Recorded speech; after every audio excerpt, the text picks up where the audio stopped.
नमस्कार, नॉकिंगन्यूज.com में आपका स्वागत है। मैं हूं गिरिजेश वशिष्ठ।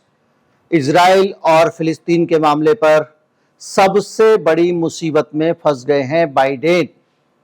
फंस गए नहीं, फंसने जा रहे हैं। और हालत यह है कि अब नेटो को भी हो सकता है इजराइल के खिलाफ उतरना पड़े। हो सकता है कि एक बड़ी जंग छिड़े, इतनी बड़ी जंग जिसमें ईरान भी जिसके खिलाफ लड़ रहा होगा उसी के खिलाफ रूस भी लड़ रहा होगा। ये क्या एक नया समीकरण उभर कर आ रहा है, इसको समझने की कोशिश करेंगे। कहीं मत जाइए, चैनल को सब्सक्राइब कर लीजिए। मैं अभी हाजिर होता हूं।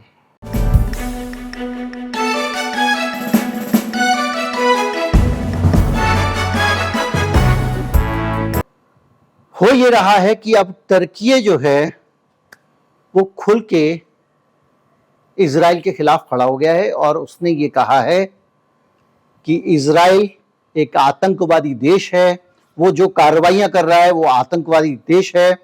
और वो कह रहे हैं कि इजराइल के खिलाफ युद्ध छेड़ना बहुत आवश्यक हो गया है और ये करना ही पड़ेगा।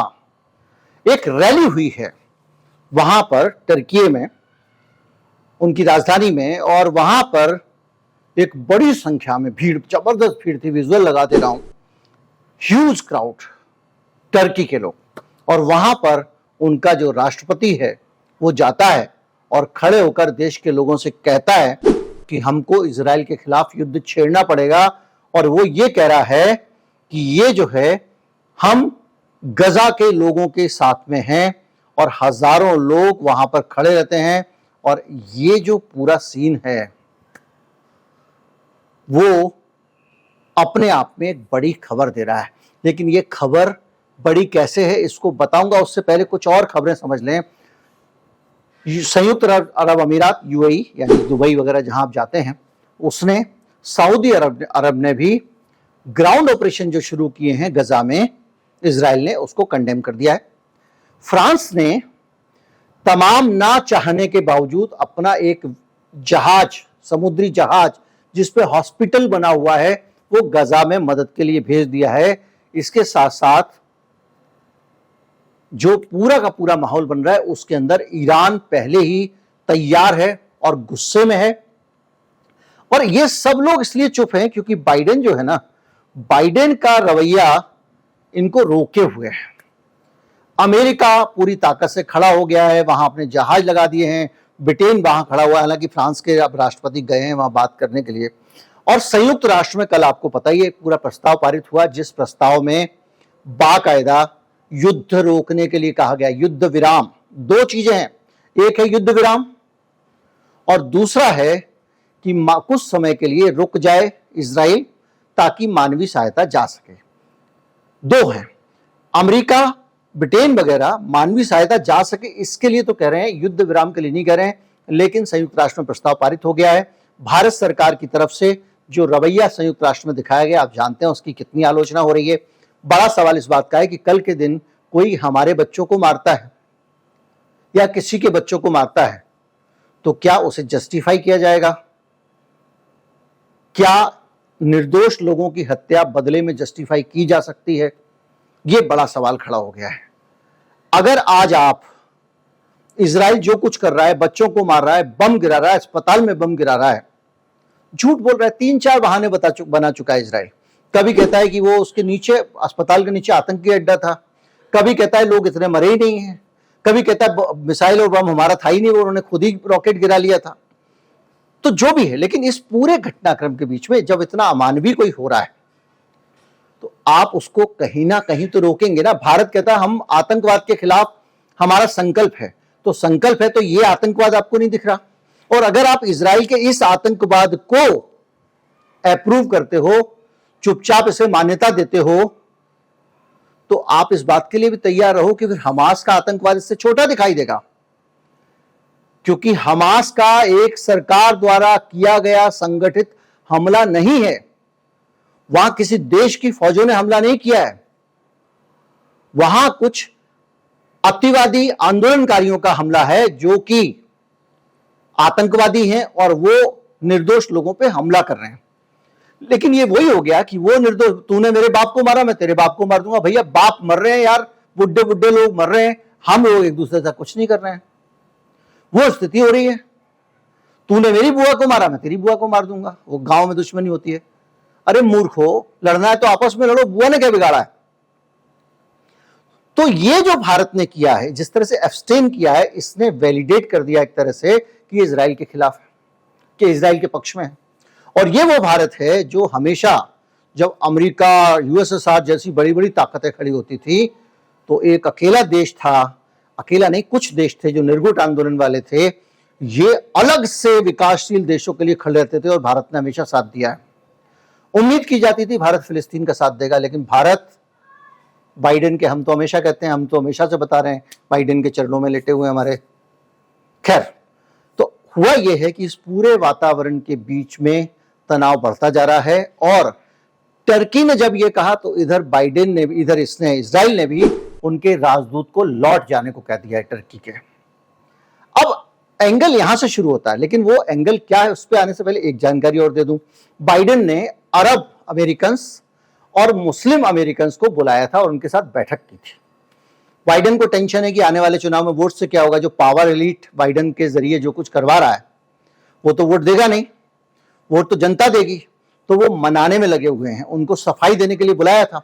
उन्होंने वहां कपड़े फाड़ दिए, उन्होंने कहा कि आपने ये कैसे कह दिया कि वहां पे जो लोग मरे हैं वो उतने नहीं मरे जितने बताए जा रहे हैं गजा में, किस आधार पे आपने कह दिया?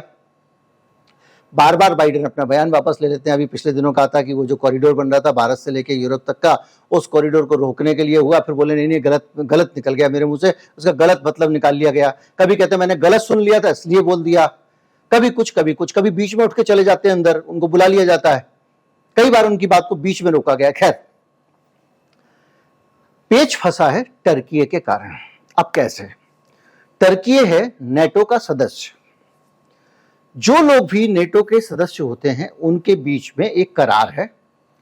उस करार के तहत अलग अलग तरह की बहुत सारी शर्तें, उनमें एक बड़ी शर्त है जो उसका आर्टिकल 5 है, जो सबसे चर्चित है और सबसे ज्यादा उस पर बात होती है। उसी आर्टिकल 5 के चक्कर में हमारे जेलेंस्की साहब जो है वो नेटो में शामिल होना चाहते थे। आर्टिकल 5 कहता है कि नेटो का अगर कोई भी सदस्य है, कोई भी मेंबर है अगर नेटो का, तो उसका युद्ध सबका युद्ध समझा जाएगा, उस पर हमला सबका हमला समझा जाएगा। तो टर्की जो एर्दोगान हैं, जिन्होंने सीधे सीधे कहा है कि युद्ध छेड़ देना चाहिए इजराइल को रोकने के लिए, वो नेटो के मेंबर हैं। अब यहां पे अमेरिका और बाइडेन फंसते हैं। अगर एर्दोगान का युद्ध होता है इजराइल के साथ में, तो नेटो के कमिटमेंट के रहते अमेरिका को इजराइल के लिए, इजराइल के खिलाफ और नेटो के साथ खड़ा होना ही होगा। और अगर वो खड़ा नहीं होता है तो दुनिया में जो उसकी सबसे बड़ी स्ट्रेटेजिक पावर है वो है नेटो। उसके जरिए वो बहुत सारे देशों को साथ लेकर अकड़ा अकड़ा घूमता है।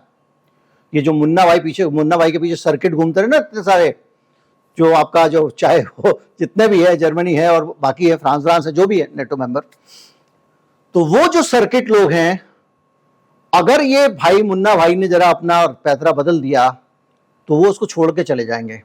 यानी अगर टर्की के साथ में इजराइल का युद्ध होता है तो अमेरिका को चाहते ना चाहते इजराइल के खिलाफ लड़ना पड़ेगा। ईरान पहले युद्ध छेड़ने के लिए तैयार खड़ा हुआ है, तो ईरान के साथ लड़ना पड़ेगा।